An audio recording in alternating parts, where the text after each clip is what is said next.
Be be مریم رضی اللہ عنہا اللہ تعالیٰ کی نیک بندی گزری ہیں، ابھی پیدا بھی نہیں ہوئی، ماں کے پیٹ میں ہے۔ ان کی ماں ان کے لیے دعا کرتی ہے، اے اللہ میرے پیٹ میں جو بھی ہے میں نے اسے تیرے لیے وقف کر دیا، تو اسے قبول فرما لے۔ حضرت زکریا علیہ السلام ان کے خالو تھے، وہ ان کے ذمہ دار بنے۔ حضرت مریم علیہ السلام مسجد کے اندر اعتکاف کی حالت میں رہتی اور سارا دن عبادت میں مشغول رہا کرتی تھی۔ اللہ رب العزت کی طرف سے ایسی رحمت ہوتی کہ ان کے لیے بے موسم کے پھل بھیجے گئے۔ لوگوں کے اندر ان کے عبادت اور تقوی کی دھاگ بیٹھی ہوئی تھی، لوگ بہت عزت کرتے تھے۔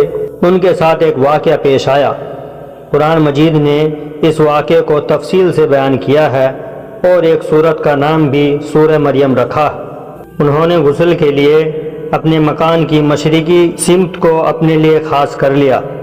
جب وہ مشرق کی طرف گئی تو انہوں نے اپنے ارد گرد پردہ تان لیا تاکہ تنہائی ہو جائے اور وہ غسل کر سکے۔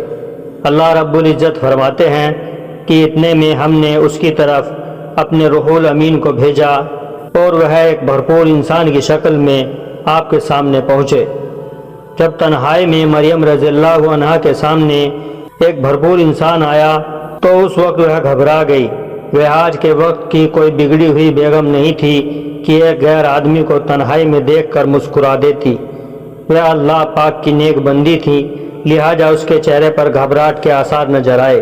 اس وقت حضرت جبرائیل علیہ السلام نے پہچان لیا کہ وہ بی بی مریم گھبرا گئی۔ اس وقت حضرت جبرائیل علیہ السلام نے پہچان لیا کہ بی بی مریم گھبرا گئی، اس لیے انہوں نے فوراً اللہ تعالیٰ کا پیغام پہنچا دیا کہ میں تیرے رب کا بھیجا ہوا نمائندہ ہوں تاکہ تجھے ستھرا بیٹا دے۔ اب اس بات کو سن کر مریم رضی اللہ عنہا کی پریشانی بجائے کم ہونے کے الٹا اور زیادہ بڑھ گئی۔ مریم سوچنے لگی کہ میں پہلے تو اس سے اللہ کی پناہ مانگ رہی تھی، مگر جو اس نے بات کہہ دی اس نے تو مجھے اور زیادہ پریشان کر دیا۔ لہٰذا کہنے لگی، میرے بیٹا کیسے ہو سکتا ہے؟ نہ مجھے کسی بسط نے چھوا اور نہ میں نے کوئی برا کام کیا۔ مریم جانتی تھی بیٹا ہونے کے لیے دو سبب ہوا کرتے ہیں، یا نکاح کے ذریعے یا گناہ کے ذریعے، کیونکہ ان کے زندگی میں دونوں کام نہیں تھے۔ اس لیے مریم کہنے لگی کہ جب سبب موجود نہیں تو میرا بیٹا کیسے پیدا ہوگا؟ اللہ تعالیٰ نے ارشاد فرمایا کہ ایسا ہی ہے کہ نہ تیرا نکاح ہوا اور نہ تو نے گناہ کیا۔ کذالکا کے لفظ کے ساتھ اللہ تعالیٰ نے مریم رضی اللہ عنہا کی پاک دامنی پر مہر لگا دی۔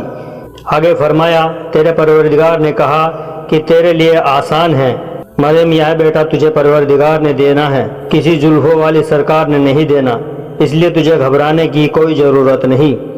اسی وقت مریم رضی اللہ عنہا کو حمل کے آثار محسوس ہونے شروع ہو گئے۔ اس وقت مریم پریشان ہو گئی، وہ کھجور کے ایک پیڑ کے ساتھ جا کر بیٹھ گئی۔ جبریل علیہ السلام تو چلے گئے مگر بی بی مریم غمزدہ ہے، پریشان ہے، زندگی کا گزرا زمانہ سامنے ہے۔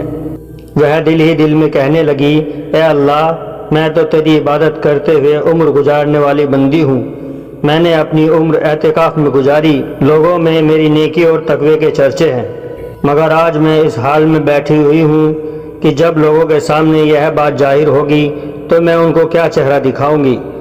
میری ساری عبادت پر پانی پھر جائے گا، لوگوں میں بدنامی ہوگی، میری زندگی کیسے گزری اور یہ معاملہ کیسے پیش آیا؟ مریم رضی اللہ عنہا اس پیڑ کے ساتھ ایسے بیٹھی جیسے کوئی ہارا ہوا جرنیل ہوا کرتا ہے۔ اس وقت اتنی گھبراہٹ تھی کہ دل کہہ رہا تھا کہ اس زندگی سے تو مر جانا بہتر ہے۔ لہٰذا کہنے لگی، اے کاش میں تو اس سے پہلے مر چکی ہوتی اور بھولی بسری چیز بن چکی ہوتی۔ جب بی بی مریم نے ایسی بات کہی تو ان کو پھر نیچے سے ایک آواز آئی کہ یہ جبریل علیہ السلام نے دوبارہ ان سے کلام کیا، اور کچھ نے کہا کہ اللہ تعالیٰ نے کلام فرمایا۔ بہرحال ان کو فرمایا گیا، مریم تو نہ پریشان ہو، یہ رب کی باتیں ہیں، جب اس نے تجھے یہ پریشانی دی تو وہ پروردگار تیری پاسبانی بھی کرے گا۔ یہ جو تمہیں اپنے قریب پیڑ نظر آ رہا ہے اس پر ہم نے کھجوریں لگا دی ہیں، تم کھجور کے اس پیڑ کو ہلاؤ، تمہارے اوپر تر کھجوریں گریں گی، ان کو کھا لینا، اور تمہارے نیچے پانی جاری کر دیا گیا ہے، اس کو پی لینا۔ اس کے بعد جب تمہارے یہاں بچے کی ولادت ہو تو اس بچے جبین پر نبوت کے نور کی کرنیں پھوٹتے دیکھ کر اس بچے کی جبین کو بوسے دینا، اس سے تمہارے دل کو تسلی ہو جائے گی۔ مریم، اگر لوگ تجھ سے پوچھیں کہ یہ کیا معاملہ ہے تو کہنا کہ میں نے تو رحمان کے لیے روزہ رکھا ہوا ہے، آج کسی بندے سے بھی تو میں بات نہیں کروں گی۔ اس وقت کی شریعت میں بولنے سے بھی روزہ ٹوٹ جاتا تھا۔ امت محمدیہ کے لیے اللہ تعالیٰ نے آسانی پیدا کر دی کہ بولنے کی اجازت عطا فرما دی، لہذا جب بی بی مریم بچے کو لے کر آتی ہے، بچے کو جب سینے سے لگا کر قوم میں آتی ہے تو وہ حیران ہوتے ہیں، کہنے لگے اے مریم تو یہ کیا گجب کی چیز لے کر آئی؟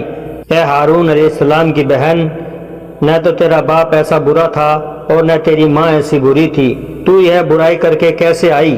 جب قوم نے کانوں کے نشتر چلائے تو اس وقت حضرت مریم رضی اللہ عنہا پر غم طاری ہوا۔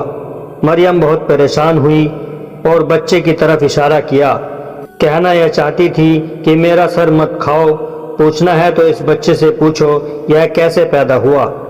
قوم نے بچے کی طرف دیکھا اور کہا کہ گود میں پڑا چھوٹا سا بچہ کیسے بول سکتا ہے؟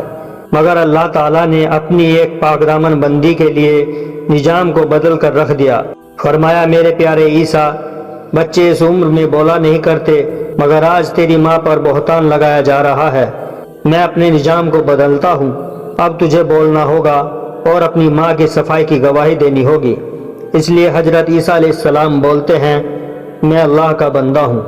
سبحان اللہ، اللہ رب العزت نے عیسیٰ علیہ السلام کی زبان سے اپنی پیاری بندی کی پاک دامنی کی گواہی دلوائی۔ سبحان اللہ۔